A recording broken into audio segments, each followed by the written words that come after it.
All right, well, let's talk about bedside manner. This cracks me up. This makes me so happy. Speaking of ChatGPT appears, this is from The Guardian, appears to have a better bedside manner than some doctors. At least when their written advice is rated for quality and empathy, a study has shown. The findings highlight the potential for AI assistants to play a role in medicine, according to the authors of the work, who suggest such agents could help draft doctors' communications with patients. However, others noted that the findings do not mean ChatGPT is actually a better doctor and cautioned against delegating clinical responsibility, given that the chatbot has a tendency to produce, air quotes, facts that are untrue. The study, published in the journal JAMA International Medicine, used the data from Reddit's Ask Doctors forum. I always go to Reddit for my medical advice, and I definitely do not suggest, no, you should not go to Reddit for medical advice. But there is apparently an Ask Doctors forum. Wow, I did not know that. In which members can post medical questions that are answered by verified healthcare professionals.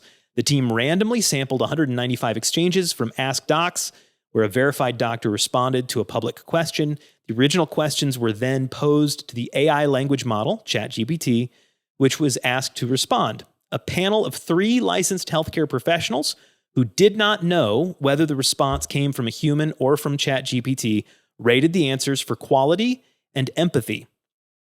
Overall, the panel preferred ChatGPT's responses to those given by a human 79% of the time.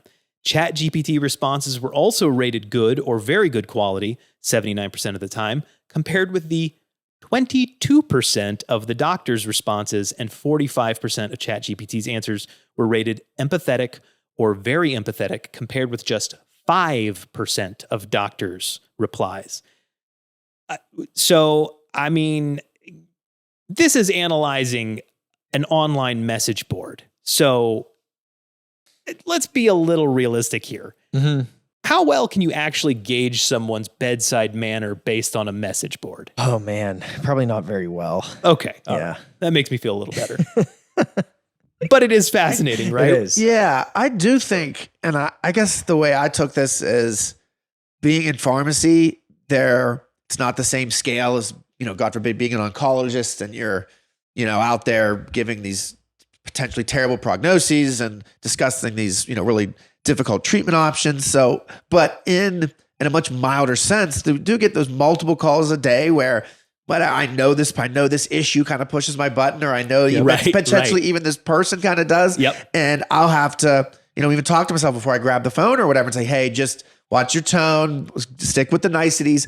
Yeah. I don't think that, going through, and if at some point it's a quick thing to do, a doctor putting his text into a chat GPT and it prettying it up to some extent and adding some niceties for them to read. I mean, that's probably on the extreme, but I think that there are some things that can be gleaned potentially from how the chat GPT uses empathy and how it communicates that. And if you could kind of tack that on, and it's editable by the doctor or whatever, or just even as a, just a quick refresher before I make the call. Yeah. This is kind of what I'm going to say. Let me just punch it in here. Okay. There's at least some niceties I can surround it with, or some empathy, or whatever the case may be. And plus we're going to a text message society. I mean, I still don't know at what point you get, God forbid, a cancer diagnosis from a text message, but we're going to, everybody feels more comfortable just messaging and texting and, doing all that. So if there is a way to kind of punch in your response, I don't know. I think it was interesting. I'm not saying like that's where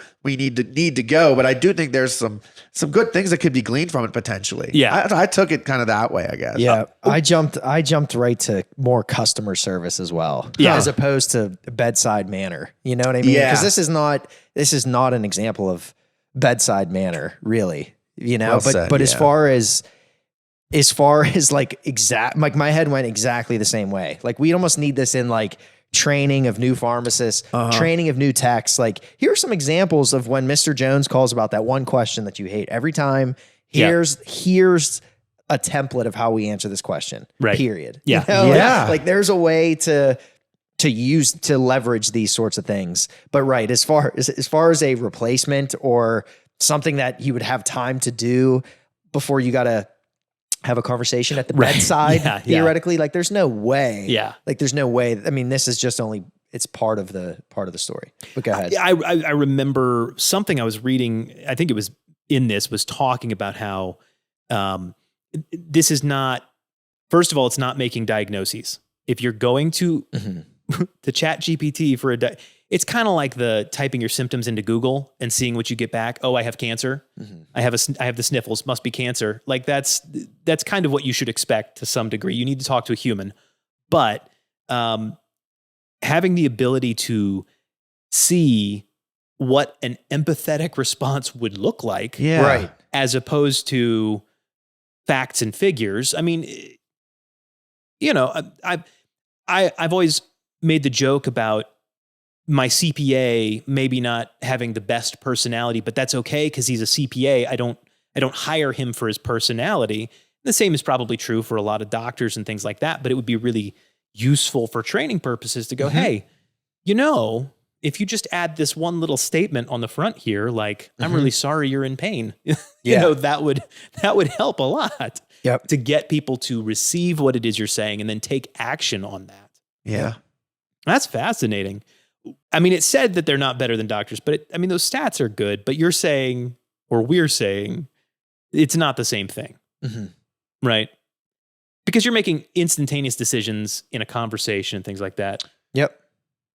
Okay. How could this be helpful beyond training? Is there some way that you guys could see this being useful? My first thought was like an AI customer service bot that could, you know, if somebody has a question about taking their medicine, that they could type it into the pharmacy's AI and it would kick back an answer, and then they could elevate it to a human.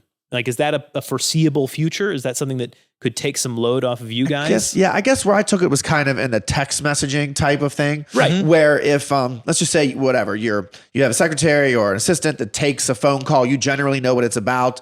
You generally know, or you're a doctor and you've got these test results and you know you're about to call this person with these test results, and maybe there's some scary news in there or some unknown news. How do you frame that? Yeah. That's not robotic, or how do you not allow your human, like, boy, this person asks me this question every month, or this patient calls me every other day asking about the test results. Just taken my advice a month ago, this wouldn't be a problem. Yeah, so I guess that's where I took it. Yeah. It could be a human assistant in terms of how you frame certain answers, and that it removes some of your own bias from the framing of the answer, or the ending, or how you stop it, or how you initiate it, whatever the case may be. Yeah.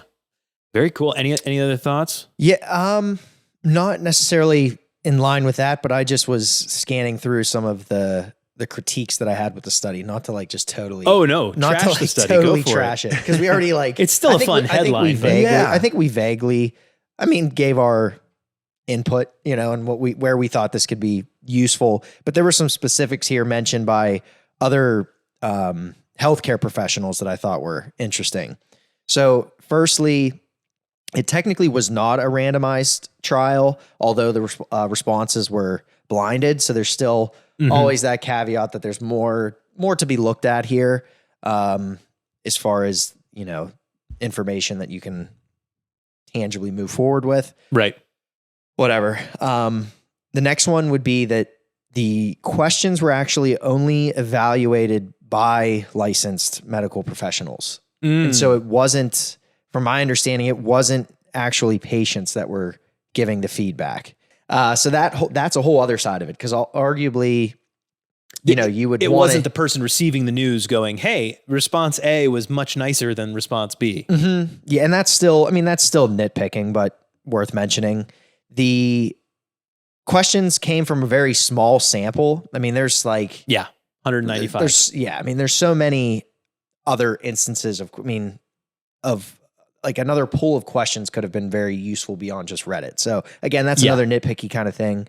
In the actual machine learning or the deep learning, there was no actual input of like medical history or context of the person or That's demographics. Like there's nothing in there. So you're getting these like generic empathetic messages still. Right. Really. And I didn't even think about that. Yeah. And it's going to be medicine, air quotes medicine, using the AI based on the majority. Yep. So if there's something that affects a majority differently than a minority, like sickle cell anemia jumps to mind, it's going to be answering based on the majority of the cases and not looking at edge cases that might be really obvious to an actual human doctor. Exactly. And so along with that, empathy could almost be misconstrued, like could just be totally misconstrued given someone's like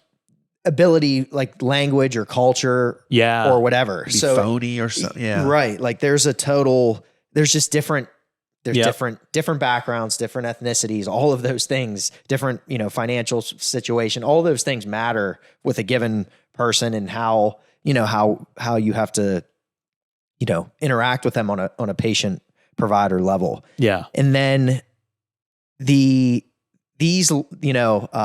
large language models, I think they're notoriously known for having these super long, grandiose answers. Yeah. And so it was, coincidentally, the ones that had the highest ratings of quality were the longest responses. So there's a chance that there was some bias there that, okay, you see this longer response. It's more well thought out. It's obviously more empathetic.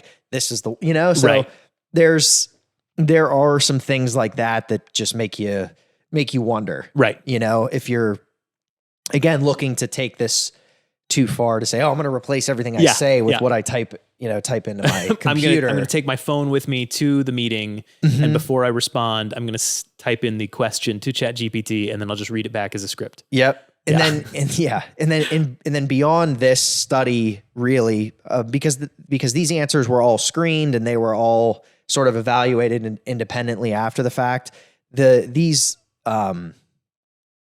large language models, they're also known to, I've seen these words thrown out there. They're known to invent answers and they have the potential to hallucinate. Wow. And so it's like because they're actively learning, again, I don't know two things about this stuff beyond a very surface level amount of research. The quality of some of the answers definitely would be in question if these models are way ahead of themselves. Right. They're just they're essentially making things up. They get a little out over their skis. They do. Yeah. They do. Do. When they go wrong, they go really wrong fast. I just thought that the terms, you start talking about artificial intelligence and that's already pretty buzzwordish and, movies and shows and music, all this stuff. And then you start hearing that they have the potential to hallucinate and they invent answers. And yeah. it's like, what in the world? So don't replace your doctor quite yet.